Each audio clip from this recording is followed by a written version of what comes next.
My nose is so congested. Hold on, I need to blow my nose.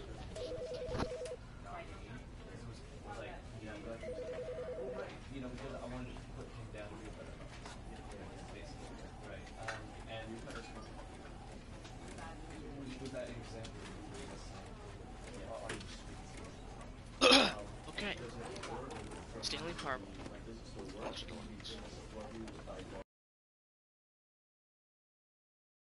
The end is never, the end is never, the end is never. This is the story of a man named Stanley. Stanley worked for a company in a big building where he was employee number 427. Employee number 427's job was simple. He sat at his desk in room 427 and he pushed buttons on a keyboard. Orders came to him through a monitor on his desk, telling him what buttons to push, how long to push them, and in what order. This is what employee 427 did every day of every month of every year. And although others might have considered it soul-rending, Stanley relished every moment that the orders came in, as though he had been made exactly for this job. And Stanley was happy. And then one day, something very peculiar happened. Something that would forever change Stanley. Something he would never quite forget. He had been at his desk for nearly an hour when he realized that not one single order had arrived on the monitor for him to follow. No one had showed up to give him instructions, call a meeting, or even say hi. Never in all his years at the company had this happened, this complete isolation. Something was very clearly wrong. Shocked, frozen solid, Stanley found himself unable to move for the longest time. But as he came to his wits and regained his senses, he got up from his desk and stepped out of his office. I can move now. Slide like that. Don't know. All of his co-workers were gone. What could it mean? Stanley decided to go to the meeting room. Perhaps he had simply missed a memo. No. Why's L1 to crouch? It's L2. It's X. Oh. I just got a trophy.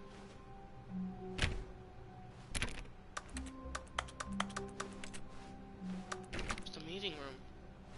That door's open.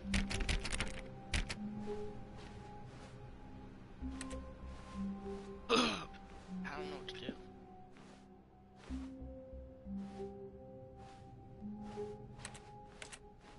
Just go down. When Stanley came to a set of 2 open doors, he entered the door on his left. This was not the correct way to the meeting room, and Stanley knew it perfectly well. Perhaps he wanted to stop by the employee lounge first, just to admire it. I'm supposed to leave the office? Oh well. Off now. Is my mic good? Am I able to be heard? Ah, yes, truly a sound room worth crappy? admiring. It had really been worth it, but eager to get back to business, Oh my gosh. Stanley took the first open door on his left.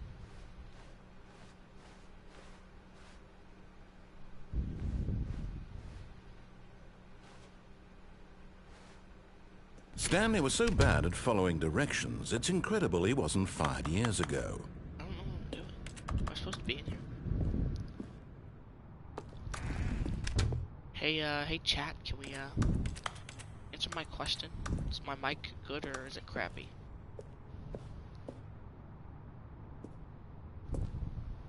There's 3 people that are in here.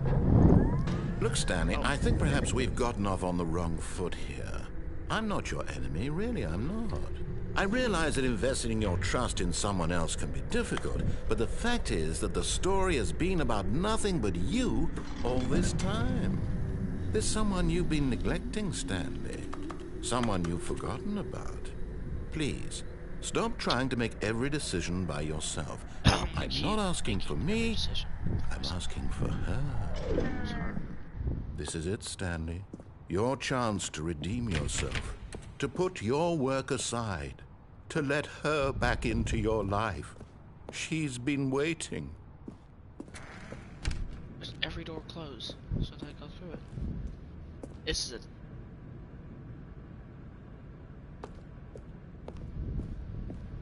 Can we go through here? No.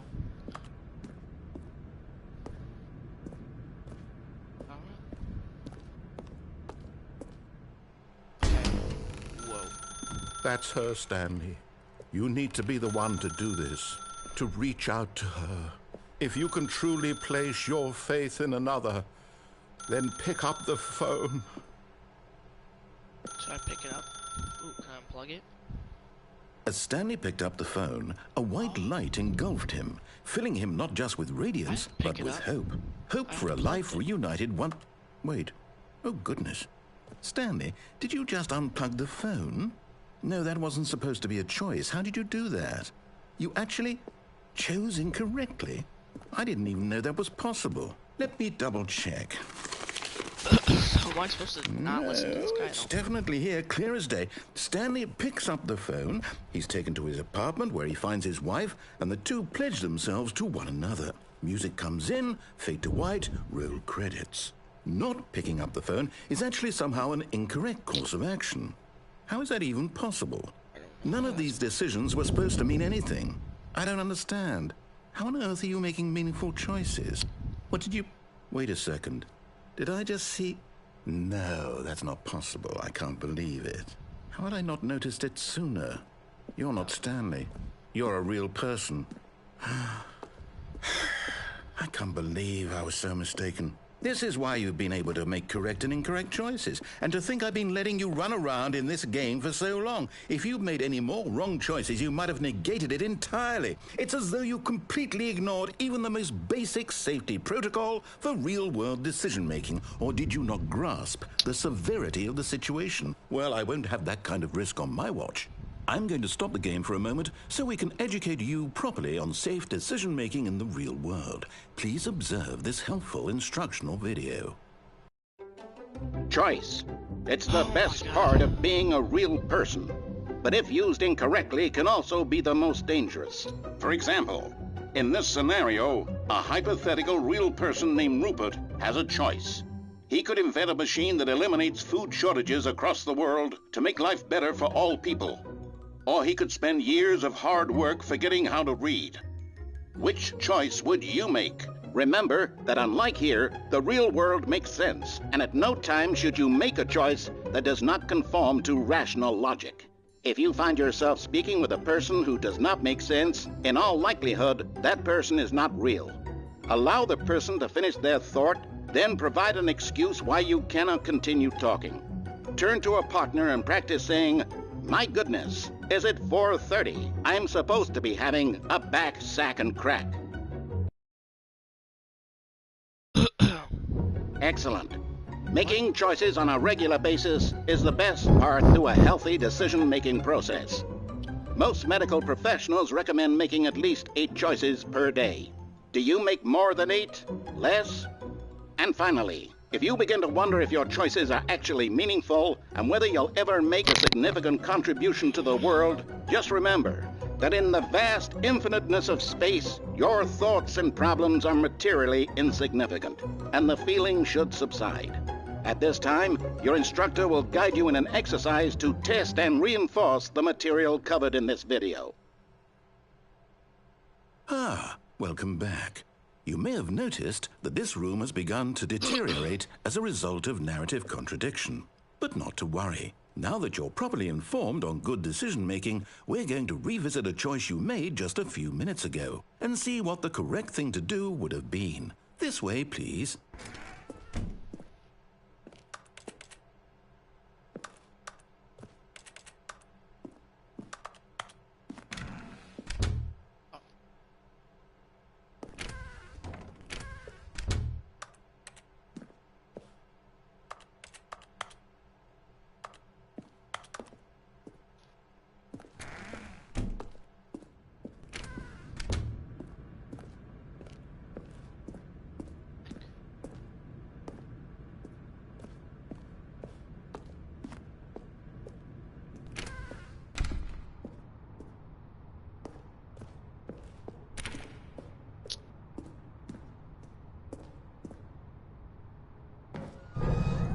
we know your choices are meaningful, we can't have you jumping off the platform and dying. Imagine the main character dying senselessly halfway through the story. That story would make no sense at all. We just need to get you home as soon as possible before the narrative contradiction gets any worse. Unfortunately, it seems this place is not well equipped to deal with reality.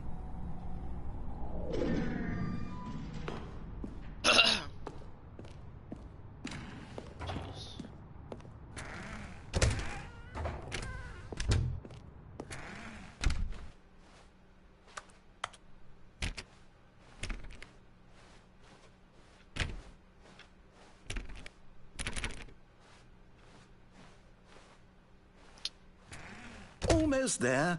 You'll take the door on the left, back to the correct ending, the story will have resolution once again, and you'll be home free in the real world.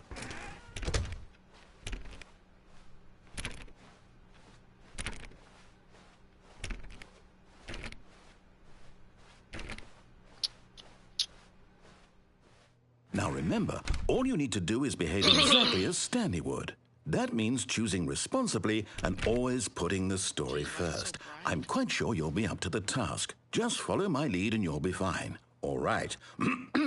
When Stanley came to a set of 2 open doors, he entered the door on his left. No! Why did you do that? Quickly, hurry back in the other direction. Perhaps we're not too late.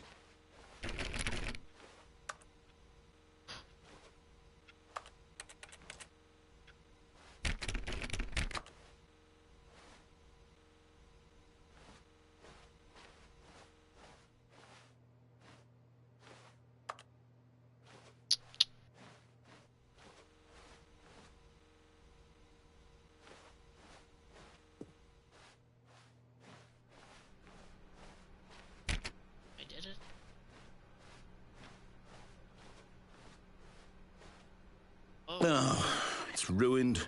I can't believe, after everything we talked about, that my story, you've destroyed my work.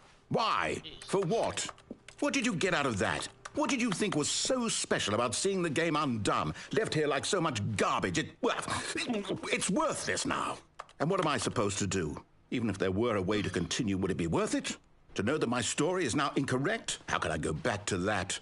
I can't erase that knowledge. I'll have to live with it forever, reliving its impossibility forever. I couldn't live that way. Is it better to shut the game down entirely? To willingly destroy all of my work? I don't know. What's the answer? What do I do? What do I do? What do I... No, I have to. I have to shut the game down. I have to. I have to.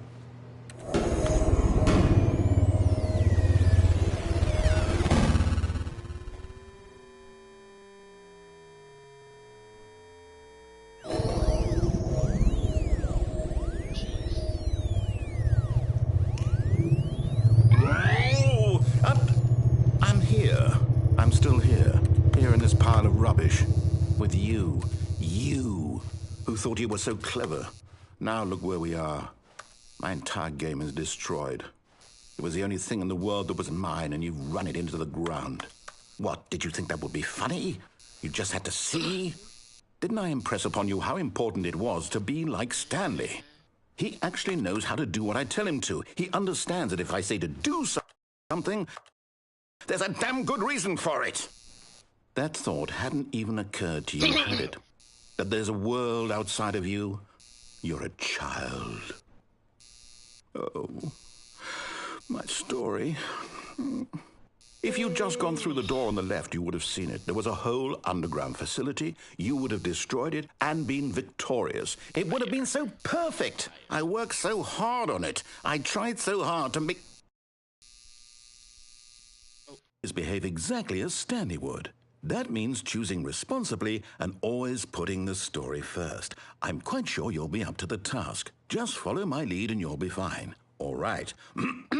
When Stanley came to a set of 2 open doors, he entered the door on his left. No! Why did you do that? Quickly, hurry back. Oh. behave exactly as Stanley would. That means choosing responsibly and always putting the story first. I'm quite sure you'll be up to the task. Just follow my lead and you'll be fine. All right. When Stanley came to a set of 2 open doors, he entered the door on his left.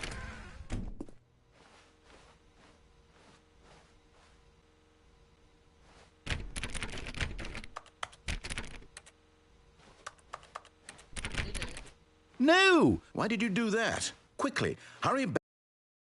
Oh, okay, so I have to go through the left door. Behave exactly as Stanley would. That means choosing responsibly and always putting the story first. I'm quite sure you'll be up to the task. Just follow my lead and you'll be fine. All right.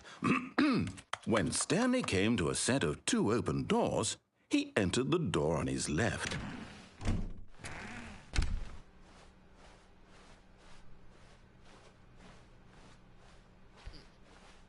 Yet there was not a single person here either. Feeling a wave of disbelief, Stanley decided to go up to his boss's office, hoping he might find an answer there.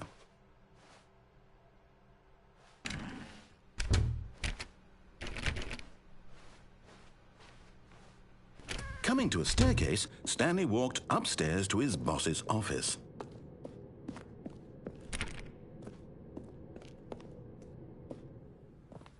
It's a big office. Where is this? Stepping inside his manager's office, Stanley was once again stunned to discover not an indication of any human life. Shocked, unraveled, Stanley wondered in disbelief who orchestrated this, until he saw the door with a voice receiver next to it. Surely behind this door lay all the answers to his questions. And beyond all probability, he knew the passcode. He had seen it on his boss's computer just last week. Nightshark 115. Was this the code to open the door? Would it still work? There was only one way to find out. Stanley had been trained never to speak up, but now he would draw from within himself the courage to face the unknown. He drew a sharp breath and then spoke the code.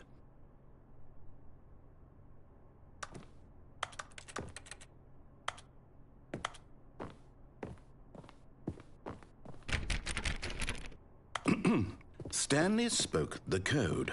Nightshark 115. He spoke it into the receiver, right there on the wall.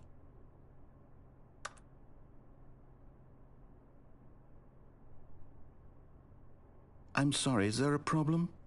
You didn't mishear me, did you? Please speak the code into the receiver. Otherwise, we can't get on with the story. This is a crucial step.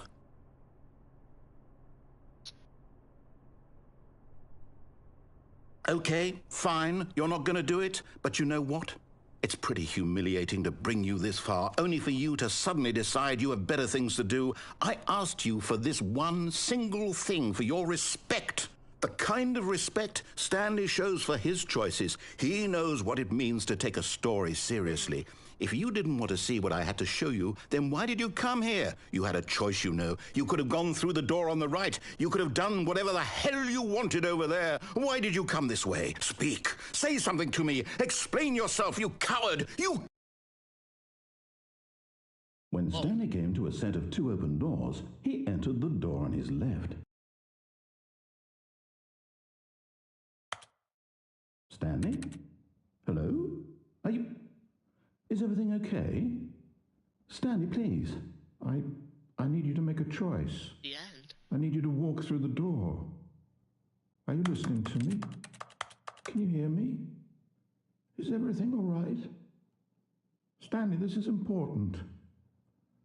The story needs you. It needs you to make a decision. It cannot exist without you. Do you understand me? Whatever choice you make is just fine. They're both correct. You cannot be wrong here. We can work together. I'll accept whatever you do. I simply need you to take that step forward, please. Choose. Do something. Anything. This is more important than you can ever know. I need this. The story needs it. So, you hear me? Are you there? Are you listening to this? Stanley, are you there? Okay. It's okay, I can wait. You need time to decide. Time to make sure your choice is correct. That is the best choice. That's all right. I'll wait for you to decide what's the right thing to do.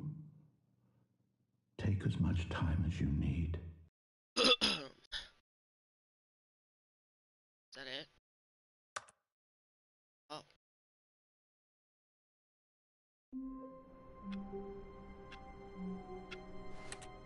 So there's just like... All of his co-workers were gone. What could it mean?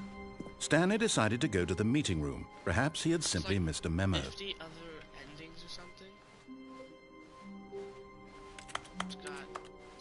When Stanley came to a set of 2 open doors, this was not the correct way to the meeting room, and Stanley knew it perfectly well. Perhaps he wanted to stop by the employee lounge first, just to admire it.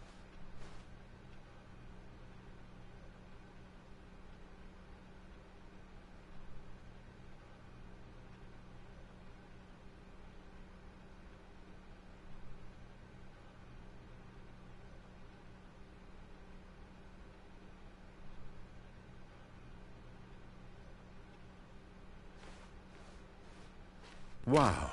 Yes, this room. What a beautiful room. What a gorgeous, gorgeous room. Thank goodness Stanley had taken this detour on his way to the meeting room.